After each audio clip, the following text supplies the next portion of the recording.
And the Hawkeyes made just 6 of 29 three-pointers on the day. Richmond completes the upset, 67-63, your final score. Thought we played one of our worst basketball halves in all season, the first half, and we were only down 1. So we knew we had a little bit of light still in us, and we made a little bit of a run, but you got to credit them. They did everything great tonight. They were locked in, and they're playing some of their best basketball this season right now. Couldn't be feeling worse. Everybody, there's only one team's going to end on a win, but, leaving this game, it's probably the worst game we played all year, and I don't think it's close. So it's definitely not a good feeling on our stomachs right now. I felt like we had a good game plan going in. Just like I said, we just did a bunch of uncharacteristic things on the offensive side of the ball, missed shots, but I felt like we played hard. But if I have young people like Jordan Bohannon, Connor McCaffrey, Keegan Murray, and I could keep going, that bring a positive attitude, a love for their teammates, and a competitive desire, well, now that motivates the coaching staff that much more, and I couldn't be more proud of those guys.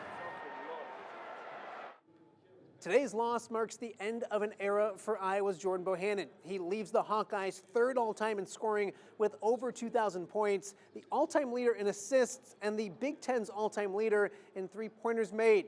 Here's an emotional Bohannon after the game. Hopefully I left this jersey in a better place than, I found it, and that's all I wanted to do when I came here. That was the only goal I had. I didn't care about my individual statistics, nothing like that. I just wanted to make Coach proud, wanted to make my family proud, and this whole entire state. I just want to thank every single Hawkeye fan that, hopefully I inspired them to, do something great with their lives, and I can't even put into words what it's meant to be here wearing this jersey. So March Madness strikes the Iowa Hawkeyes here today as their season comes to an end. The Hawkeyes finished the year 26-10 overall, and of course as Big Ten tournament champions. But the drought still remains. The Iowa Hawkeyes have not made the Sweet 16 since 1999. That is 23 years and counting. So things done for the Iowa Hawkeyes, but they're just getting started for the Fighting Illini. They're in Pittsburgh, and that's where we find our own Camille Gear. The Illini looking to avoid a first-round exit just like Iowa encountered. Now, if you're an Illini fan, you probably don't want to remember last year's March Madness. Illini lost to Sister Jean and the Ramblers 71-58 in the second round of the NCAA tournament, becoming the first #1 seed to bow out before the Sweet 16. This year, the players say there's a different feeling in the air here in Pittsburgh. While the Illini are focusing on getting that first-round win in tomorrow's game against Chattanooga, the players say it's still important to have fun. After all, it is March Madness, but they still want to keep the lessons of last year's loss in the back of their minds. We have a different mindset. Obviously not as different as last year. We obviously had the same mindset, but we have a different approach to our mindset. Us, being more focused, like Kofi said, it's March. If you're not having fun, then we shouldn't be here. We're playing free. We're having fun, and we're ready to, go on a run. But I think the biggest thing is, is our energy, our connectivity, and just, like I said, having fun. It's fun. It's a fun time right now, and we're happy to be back here and do something special. Last year was a huge, lesson for us coming back, especially with the vets that, been through the NCAA tournament. Now we could basically show the younger guys how important it is to come out here and give it your all, because you never know when the season might end. It could end like that, and it's a hard feeling. We cry, and it's like it was just a bad locker room. It was everybody was so emotional and sad, So we're trying to prevent that right now. So we're more eager, we're more locked in, and more focused. The Illini getting ready for their first-round matchup against Chattanooga, but before Friday night's game, the Illini taking the court on Thursday afternoon with some Illini fans in the stands.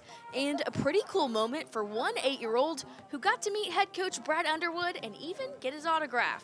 He also got to meet some Illini players, getting some fist bumps and taking some pictures, and even had Kofi Coburn lifting him up. Now, this father-son duo say having their home team in their backyard is something pretty special. They're just playing like a okay 13 seed. They're a 4 seed. He's turned friends of his in school into Illini fans here in Pittsburgh. who have absolutely nothing to do with Illinois. I just told them about it, and instantly they became fans. They're just a great team. We have 2 brackets. I have my pessimist bracket, which has Illinois going to the Sweet 16 and losing to Arizona in round 2 of that. And then we made a family bracket separately where we picked Illinois to win, obviously. It's really cool. It's a great experience. So it's really exciting. The stakes are high, and we're here for it. Go Illini! So the Illini hoping to have better fate in March this year as they look to get win number 1 in the NCAA tournament against Chattanooga on Friday night at 5:50 right here at PPG Paints Arena. From Pittsburgh, I'm Camille Gear, WQAD News 8 Sports. Camille, Matt, thanks. Iowa women also preparing for their first round matchup in the NCAA tournament against Illinois State. It has been announced that it will be a sellout crowd when Iowa takes her home court in that first game of the NCAA tournament. Iowa have been really good at home, going 11-4 at Carver. The Hawks have given the fans plenty to be excited about, and they hope they can do it again this weekend.